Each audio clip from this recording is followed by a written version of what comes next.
નમસ્કાર મિત્રો, રામ રામ, જય શ્રી કૃષ્ણ અને સ્વાગત છે તમારું આજના આપણા નવા વ્લોગમાં. હવે આપણે જઈ રહ્યા છીએ ચાલવા. તમે જોઈ શકો છો કે હવે આપણે ઘરેથી નીકળી ચૂક્યા છીએ અને બાજુમાં જ અમારે ભૂતકાળમાં રહી ચૂકેલા સરપંચ એનું બાજુમાં જ મકાન આવે છે, જેને અમે નાના કહીએ છીએ. જોઈ શકો છો તમે.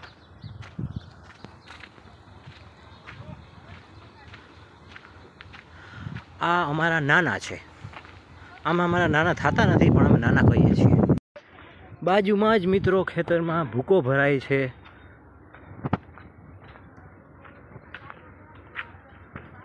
આ એરિયો તો તમે આપણા આગલા વ્લોગમાં તમે જોઈ જ ચૂક્યા હશો કેટલો ખરાબ છે. અહીંયા બહુ વાસ આવે છે, એટલે આપણે જલ્દી નીકળી જઈએ. અને આ બાજુથી ધૂળ પણ ઉડે છે, જે અમારી ખુદની વાડીમાં જ મારો ભાઈ ટ્રેક્ટર ચલાવે છે, એની ધૂળ ઉડે છે. એટલે અહીંથી જલ્દી આપણે નીકળી જઈએ. જો મિત્રો, મેં તમને કીધું હતું એમ હવે આપણે આવી ચૂક્યા છીએ આપણે જૂના જેને જાણીતા આગલા વ્લોગમાં જે તમને કીધું હતું આપણો વાદીવાસ. જોઈ શકો છો તમને, આપણો વાદીવાસ આવી ચૂક્યો છે.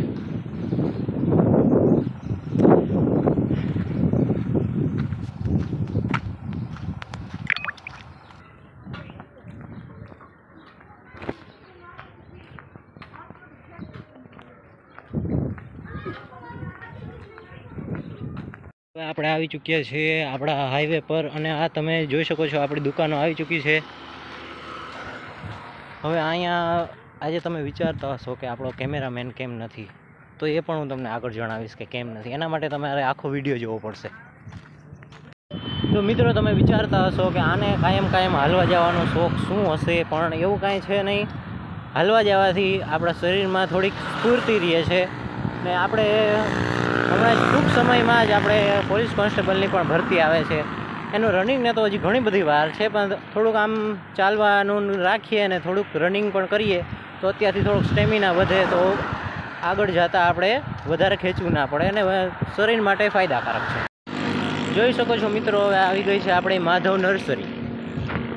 માધવ નર્સરીમાં અત્યારે એટલા મસ્ત રોપા આવ્યા છે અને હાઈવે પર જ નર્સરી આવેલી છે, એટલે અઢળક ધંધો થાય છે ને બહુ રૂપિયા કમાય છે આ લોકો, અને ભાવ પણ થોડોક વધારે પડે છે. તમે જોતા હશો હાઈવે પર જ જે આ બધા ખેતર ને આવેલા છે, આ બધા અમારા સગાવના જ છે, અમારા કુટુંબના જ બધા લોકોના ખેતર આવેલા છે. કારણ કે અમારા મોટાભાગના બધાના લોકોના ખેતર આપણે ગામડાથી ખૂબ જ નજીક છે, એટલે અમારે બહુ ફાયદો થાય છે. કારણ કે ગામડું બાજુમાં અને બાજુમાં જ વાડી હોય, એટલે આપણે ક્યાંય પાયાની સુવિધાઓ માટે આપણે ક્યાંય બહાર જવાની જરૂર ના પડે. અમારે નાના મોટા કામ માટે ખંભાળિયા પણ જવાની જરૂર ના પડે, કારણ કે અમારે મોસ્ટલી બધી જ વસ્તુ અમારા ગામમાં જ મળી જતી હોય છે. તમે જોઈ શકો છો મિત્રો, સામેથી જ એક વ્યક્તિ ચાલીને આવી રહ્યા છે. તમે જોઈ શકો છો. તમે એને નહીં ઓળખતા હોત એટલા માટે હું તમને જણાવવા માગું છું કે એ અમારા કુટુંબી દાદા થાય છે. અને જે એ મને રોજ ભૂટકે છે, એટલે કાંઈક ને કાંઈક પૂછતા જ હોય છે. જોજો હમણાં કાંઈક પૂછશે.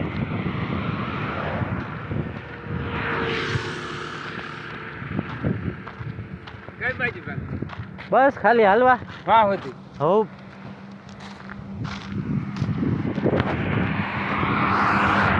જોયું મિત્રો, મેં તમને કીધું હતું ને કે હમણાં કાંઈક ને કાંઈક તો પૂછશે જ. કારણ કે ગામડામાં લોકોને એવું કાંઈ હોય જ નહીં કે હવે એને સામે આવ્યા તો આપણે બોલાવ્યા વગર નીકળી જઈએ. ગામડાના લોકો એટલા ભાવ આપવાવાળા, અને તમને ગામડામાં તો કોઈ પણ જગ્યાએ તમે જાઓ તમને એટલો ભાવ મળશે. કારણ કે મોસ્ટલી અત્યારે બધા લોકો સિટીમાં રહેવા માગે છે, તો સિટીમાં તમને આવું કાંઈ જોવા નહીં મળે. સિટીમાં બધા લોકોને પોતાના કામથી કામ હોય છે, કોઈને કાંઈ કોઈની પૈડી હોય નહીં, કોઈ એકબીજાને કાંઈ બોલાવવાનું થતું હોય નહીં. ઓહો મિત્રો, અહીંયા તો બહુ ધુવાળો આવે છે. જો અહીંયા બાજુમાં સેઢામાં કાંઈક સળગાવ્યું છે, અને થોડોક પણ ધુમાડો લાગે એટલે આપણે શ્વાસ લેવામાં બહુ તકલીફ થાય. એટલે થોડોક વિડીયો સ્કીપ કરીને આપણે જલ્દી અહીંથી નીકળી જઈએ. હવે કાંઈક શાંતિ થઈ. કારણ કે થોડોક પણ ધુમાડો લાગે ને એટલે આપણે જરાય શ્વાસ લઈને એટલે જલ્દી આગળ નીકળી ગયા. અને તમે જોઈ શકો છો આપણા ગામમાં ઉર્જાના પંખા પણ એટલી માત્રામાં છે. અહીંયા તો 2 છે, આગળ હજી અંદર ગામમાં ઘણા બધા આવી ચૂક્યા છે. પણ આ ક્યારેક એટલો અવાજ કરે ને એટલે તમને એમ થાય કે જો નજીક રહેતા હોય તો આને કેમ નીંદર પણ આવે. અને જોઈ શકો છો તમે કે આપણે આ હાઈવે પર હાલ્યા જઈએ છીએ. અહીંયા હાઈવે પર હજી 2 દિવસ પહેલાં જ 2 બાઇક વચ્ચે એવું એક્સિડન્ટ થયું હતું. એમાં 2 લોકો એટલા ગંભીર રીતે ઘાયલ હતા એટલે એની વાત જ જવા દો. મારી નજરની સામે એક્સિડન્ટ થયું હતું, તમે માનશો નહીં. હવે આપણે એની કાંઈ અત્યારે તો ખબર નથી એની હાલત કેવી હોય. હમણાં હું તમને બતાવું. 2 બાઇકની પણ હાલત એટલી ખરાબ છે, તમે જોઈને પણ સમજી જશો કે એ બેની હાલત કેવી થઈ હશે. તો જો મિત્રો, જ્યાં 2 દિવસ પહેલાં જ એક્સિડન્ટ થયું હતું આપણે ત્યાં પહોંચી ચૂક્યા છીએ અને તમને હું એ બાઇક બતાવું, એની બેની હાલત જોઉં તમે ખાલી.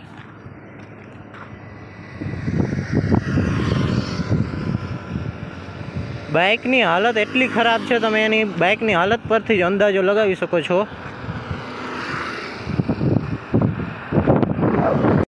આપણે હજી ઘણું બધું ચાલવાનું છે એટલે આપણે થોડીક સ્પીડ રાખીએ અને એને હવે મૂકીને આગળ વધીએ. જોઈ શકો છો આ ઉર્જાનો પંખો અત્યારે પણ તમે ફોનમાં પણ સાંભળી શકતા હશો એનો અવાજ કેટલો આવે. મિત્રો, તો આપણે ક્યાં હતા એ મને કાંઈ ખબર નથી, કારણ કે મારે વચ્ચે ફોન આવી ગયો હતો અને એ ફોન રિસીવ કરવો જે થોડોક ઇમ્પોર્ટન્ટ હતો એટલે મારે રિસીવ કરવો પડ્યો. એટલે આપણે ક્યાં હતા અને શું વાત કરતા હતા એ મને યાદ નથી. એટલે હવે આપણે પાછું નવેસરથી જ્યાં પહોંચ્યા છે ત્યાંથી ચાલુ કરીએ. આ બાજુ તો એન્વાયરમેન્ટ થોડુંક ઓલું છે, વધારે પડતા ઝાડવા ને છે એટલે અહીંયા થોડુંક ગરમી જેવું વધારે થાય છે, કારણ કે પવન થોડોક ઓછો આવે એટલે અહીંયા ગરમી વધારે થાય છે. અને આપણે એમ તો ઘણા બધા દૂર આવી ગયા, કારણ કે ફોનમાં પણ વાત કરતાં કરતાં મારે 15-20 મિનિટ થઈ ગઈ એટલે થોડાક હાલીને વધારે આગળ આવી ગયા છે. અહીંયા બાજુમાં જ હવે આપણે ડૉક્ટરની વાડી આવવાની છે. એ ડૉક્ટર એટલો રૂપિયાવાળો છે, એનું લગભગ બધું જ કામકાજ મજૂર સિવાય થતું જ નથી. તમે જોઈ શકો છો હમણાં જ એની ડૉક્ટરની વાડી આવશે.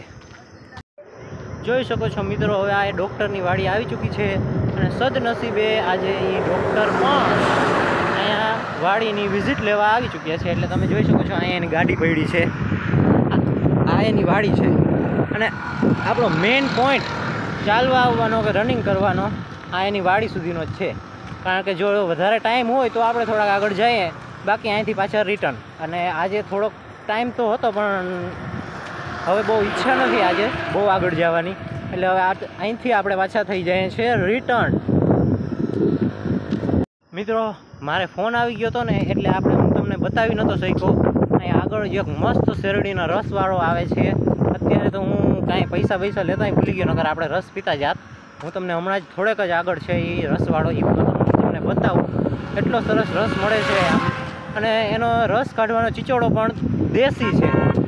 અને એ રસ કાઢવાનો જ્યારે એ આવશે ત્યારે હું કાંઈ બોલીશ નહીં, તમને ખાલી બતાવી દઈશ, કારણ કે ત્યાં બધા માણસો ઊભા હોય ને આપણે હજી નવા છીએ આમાં, એટલે આપણે વ્લોગ બનાવતા તો માણસો વચ્ચે થોડીક શરમ આવે.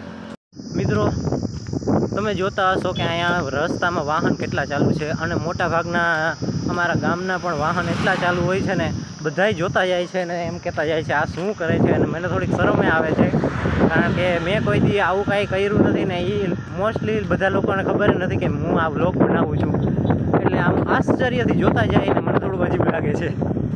તો મિત્રો, જે મેં તમને કીધું હતું કે ચીચોડો આપણે રસનો, હવે આપણે જઈએ તો છીએ પણ હજી થોડોક દૂર છે, એટલે હવે એનો ટાઈમ પણ થઈ ચૂક્યો છે બંધ કરવાનો. એટલે હવે ત્યાં પહોંચીએ એની પહેલાં એ બંધ થઈ જાય તો હવે કાંઈ નક્કી નથી. જો ચાલુ હશે તો હું તમને બતાવી દઉં. ક્યારેક જો તમે આ રસ્તા પર આવો પોરબંદરથી ખંભાળિયા, તો ત્યાં તમે એકવાર ઊભી રાખીને રસ જરૂર પીજો, કારણ કે એટલો મસ્ત રસ મળે છે અને ભાઈ પણ એટલા મહેનતુ છે. તો આપણે શેરડીના રસવાળા ચીચોડાવાળા ભાઈ આવી ચૂક્યા છે, તમે જોઈ શકો છો આગળ.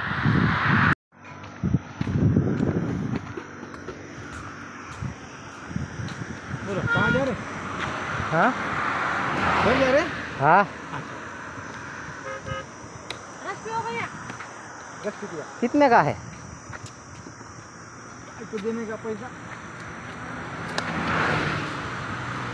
ऐसे ही बार का गिलास खड़ा बार का तो गाड़ी गाय खाई के मिलते हो या जा है नहीं जो हाँ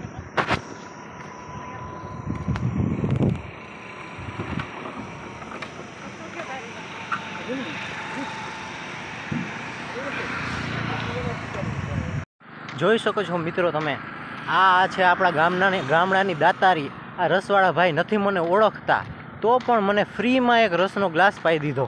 તમે જોઈ શકો છો, આવું આપણા ગામડામાં જ જોવા મળે છે. સિટીમાં તમને આવું ક્યારેય 1 રૂપિયાનું પણ કાંઈ એક ચોકલેટ પણ મફત ના આપે. અને આ ભાઈએ મને શેરડીનો એક ગ્લાસ મફતમાં પાઈ દીધો. મેં એને કીધું કે હું કાલે રૂપિયા આપી દઈશ, તોય એને ના પાડી, ના લીધા. આ છે મિત્રો આપણા ગામડાની દાતારી. ગામડાને કોઈ પહોંચી જ ના શકે. અને હું હવે તમને જણાવું છું કે આપણો કેમેરામેન કેમ નથી. આપણો કેમેરામેન થોડોક બીમાર થઈ ગયો છે, એટલે આપણે પોતાની જાતે જ વ્લોગ બનાવીએ છીએ. અને હવે થોડુંક અંધારું પણ વધારે થઈ ચૂક્યું છે, અને વ્લોગમાં પણ બહુ ખાસું એવું દેખાશે નહીં તમને. એટલે હવે આપણે આજ માટે એટલું વિરામ રાખીએ છીએ. ચાલો bye bye, Tata, C you, Ram Ram અને જય શ્રી કૃષ્ણ બધાને. મળીશું હવે આવતા વ્લોગમાં. બાય.